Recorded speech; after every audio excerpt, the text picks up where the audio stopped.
All right, so good to see you guys again. So the last time we did the intake stuff, lots of initial paperwork. We went over some ground rules. We created a genogram. But I heard there's been a little bit of issues at home since we met last.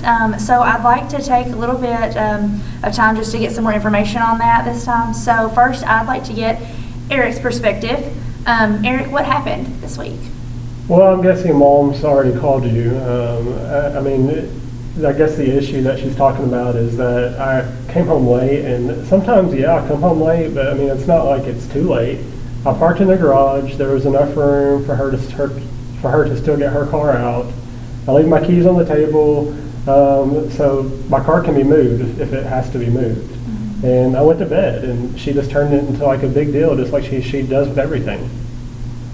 Okay. So it seems like you feel like you left enough room, and you don't see that there's any problem at all with it. So Sarah, what's your perspective on that situation? Well, my perspective is way different than Eric's, as you already know. He comes home whenever he wants to. He says it's not too late, but I think that midnight is pretty damn late, if you ask me. Then he parks in the garage knowing that it makes it too hard for me to get my car out of the driveway. So what does that mean? That means I'm going to have to get up early and move my car and move his car before I can go to work. He's happy, he's in bed, he's sound asleep, stretched out, and here I am. What am I doing? Having to get up earlier than I'm supposed to, get up earlier than I have to go to work, to make money, to pay bills so that he can drive that car, so he can park that car in my driveway at my house where I'm paying the bills. And don't let him act like this is an isolated incident. This happens all the time. And if it's not this, then it's something else. And I'm fed up. I'm fed up with it. I'm fed up with him parking his car in my garage the way he does. Okay. So you're pretty concerned about how Eric's decisions are affecting you. And so how was it that you got out of the drive this morning? How did I get out of our driveway this morning? Mm-hmm. Told him to get his ass up out of the bed and move his car so I could get out. Okay. And so what was your response to being woken up, Eric? Well, I was like, the keys are right there. Go move the car yourself. See, this is what I'm dealing with, this kind of attitude. You see, I deal with this all the time. If it's not this, it's something else. All day, every day, just attitude. Everything is, why don't you just go do it yourself, Mom? And I'm pissed off about it. I shouldn't have to deal with getting around his car so I can go to my job to make money to pay our bills and feed him. Well, it's not like I don't have a job. If I left first in the morning, I would just move the car or go around it. It's so not a big deal. You think you have a job. You have a job. Well, let me just tell you about this job, Miss Shelby. This job is going to the gas station 2 days a week to chat with his friends, where all his friends come to the gas station. He's not doing anything. He's answering the phone. He's pressing buttons. This is not a job. Part-time, 2 days a week, Shelby. Tell him that that's not a job. He doesn't have a job. He's been saying for months that he's going to get a different one, and he doesn't. I don't ever see a paycheck. Don't know where his money's going, but it's not going to the bills to pay for that house where he wants to park his car in my garage. You aren't bringing the money home, it's not a job, and that's another problem. Okay. So is this typical how you guys talk at home, like on a normal basis? It's every morning. It's the same fight every morning, same blow-ups every morning. And is that the same for you? Yeah, it's all about parking. You'd think that he'd just park on the street, or at least leave enough room for us to both park in the garage. Doesn't happen. Never happens. Okay.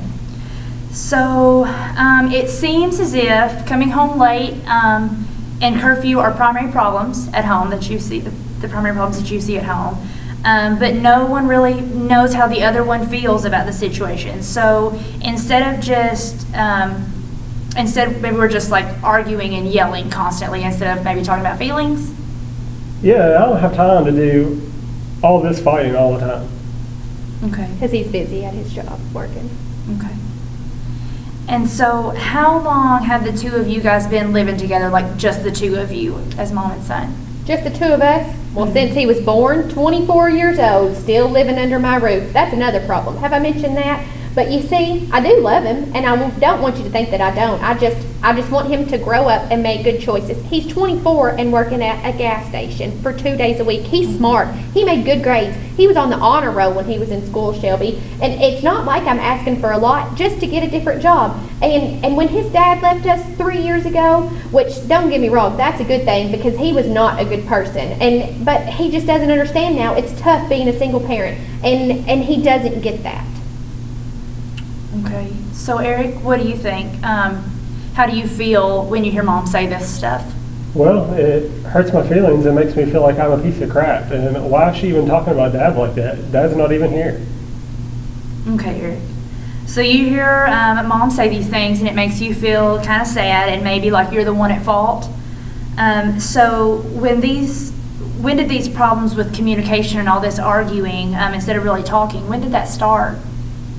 It's always been this way. He's spoiled. I mean, I guess it's my fault to some degree that he acts the way that he does. But I just want him to park in the driveway where there is enough room so that no one has to be woken up any earlier than we need to be.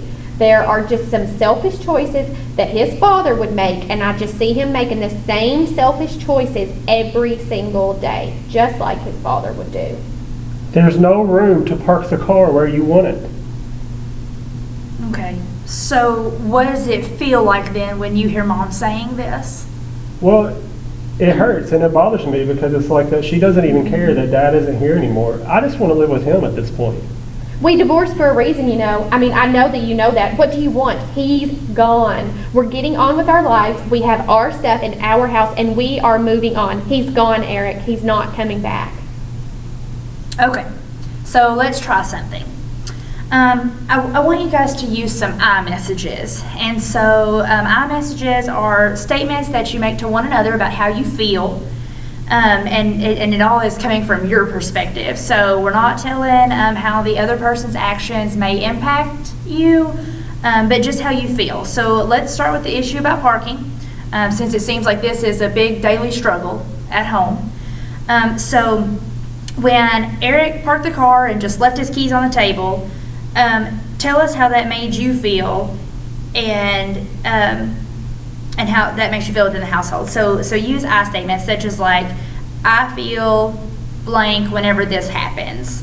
And then, so we'll start with Eric, and then Sarah, I'll let you follow suit. So Eric, do you want to start with that using an I statement? Oh, yeah, I feel like she's always on my back about everything. Just nag about anything you can.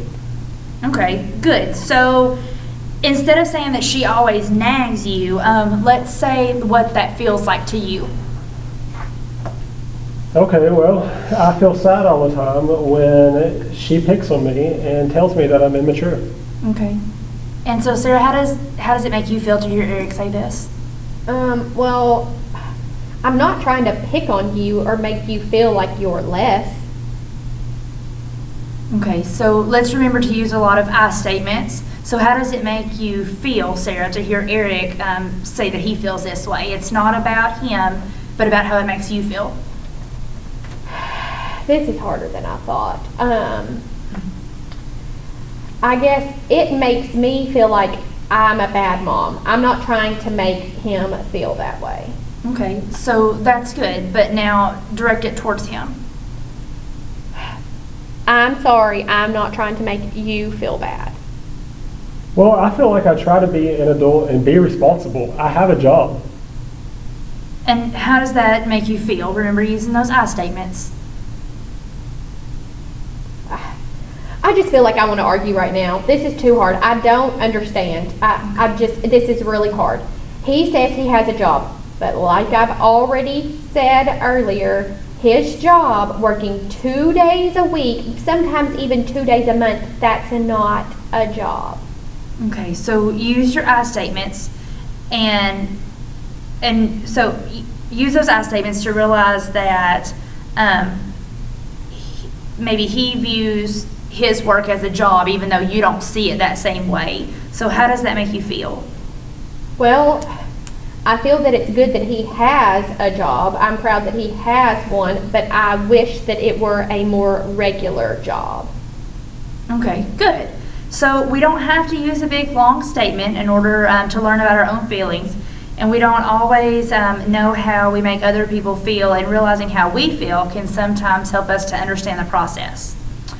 So constantly try to use those I statements, and try not to talk about how the situation affects you, but instead how you're affected by it. So let's say he comes home late and you felt angry. So you would say, like, I feel angry that you didn't meet curfew and came home late. So let's try that again. Let's not try to blame one another, but use a lot of those I feels. So Eric, look at your mom and tell her how you feel. Well, I feel anxious and sad that you feel like it's because of me that Dad left. So Sarah, what are you feeling right now? This just makes me feel stressed, and he doesn't realize it, but I'm anxious too. But I feel stressed because you don't follow the household rules or have any common respect to park your car right. Okay, wait. We're using the I statement, so not blaming him because you feel stressed, but instead just all about how it makes you feel. So let's try that one again with an I statement. Well, that's just painful to me. I mean, I'm sad that he thinks that we got a divorce because of him. Okay, so can you tell him that using an I statement? I mean, I feel, if I had to use an I statement, I would say that I feel sad that you feel like we got a divorce because of you, because it's not your fault. See, that's great. So when we feel like we're going to just gonna start arguing in these conversations, let's stop and take a breath and try to think of those I statements and use those instead. That way we're not placing blame, but instead just telling each other how we feel about stuff. So you may get upset, Sarah, that Eric's coming home late and not parking maybe where he's supposed to be or where you would like him to be, but let's try to remember one another's feelings in the situations. And so part of that is just understanding your own feelings first. So when we get used to our I statements, how did it feel to have that small conversation instead of an argument? Well, I guess it felt like we were able to maybe talk at least a little bit instead of just arguing and yelling. Okay. And what about you, Sarah? I mean, it felt good, but I just need you to know that it's going to be really hard. I mean, I'm just built to attack. I'm built to argue. Okay. And so sometimes it takes practice to realize our own feelings and then to share them with someone else without blaming and all that anger. So because it sounds like parking the car is a common problem at home, let's try using that example again. So Sarah, can you discuss the parking issue with Eric using the I statements?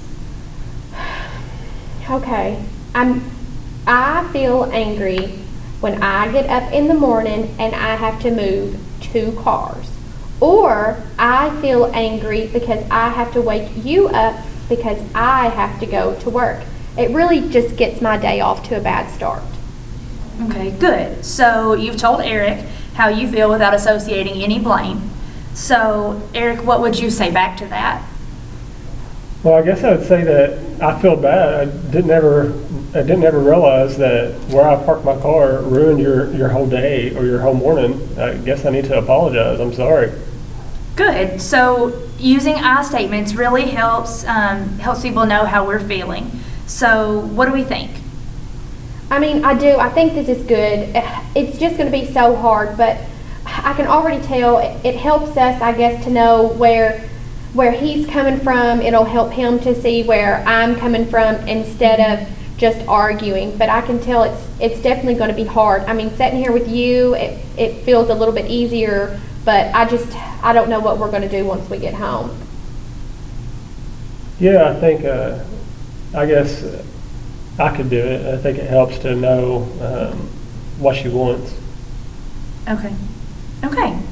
So it looks like we're about out of time for today, but you guys have done a great job with the I statements and learning that task. So let's try using them in our conversation to help prevent arguments and learn just about how each other feels. And so I'd like for you to continue using them at home over the next week. Could we agree to actively work on using those I statements over the next week until we see each other again? Yeah, I really would like, if Eric's willing to try, I really would like to try and use these at home, because I feel like we've already talked a lot more today using our iMessages, and we've gotten more across than when we'll argue for like 30 or 40 minutes when we're at home. Yeah, and all the screaming and yelling, I think this would be a lot better. Good, okay. So every day during a time of potential conflict, I want you guys to look at each other and just use your I statements, and maybe that means you have to step back and take a breath first, you know, to let the anger go down, but use those I statements. I'd also like for you to get a journal and like log those times when you're using the I statements. That way we can talk about them when you come back again. Okay, so would that be okay? Yeah, I think that'd be really good for our problem. Yeah, I think that's good. Okay, good. So we'll just continue at the same time next week. So I'll see you guys next Thursday at 3. All right. Thank you. Thanks, Shelby.